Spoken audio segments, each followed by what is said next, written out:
Pratite najnovije vesti televizije Metropolis.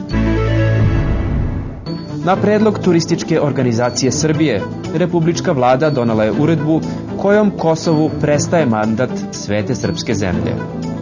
U obrazloženju ove odluke stoji, citiramo: još od doba Nemanjića, Kosovo sa svojom slavnom istorijom i brojnim manastirima slovi za Svetu srpsku zemlju. Novi trendovi u turizmu međutim nalažu da kada recimo Švabo, Englez ili Francuz dođu kod nas pa kažu vodite nas da vidimo Svetu srpsku zemlju i da napravimo par fotosa, da ih dakle na željeno mesto i odvedemo. Kako je u slučaju Svetog srpskog Kosova to u posljednje vreme prilično nemoguće, nalazimo da je idealno rešenje za novu srpsku svetu zemlju proglasiti Vojvodinu. Još od doba Austro-Ugora, Vojvodina sa svojom slavnom istorijom i brojnim fruškogorskim manastirima slovi za Svetu srpsku zemlju, a ima i dobre slanine. Stoji dakle u saopštenju Republičke vlade.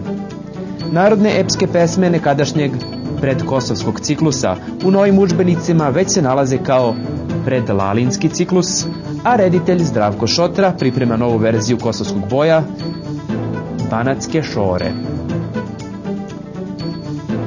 Kud god da krenem, tebi se vraćam ponovo, ko da mi otme iz moje duše tebe, Vojvodino. Pratili ste najnovije vesti televizije Metropolis, ostanite i dalje uz naš program.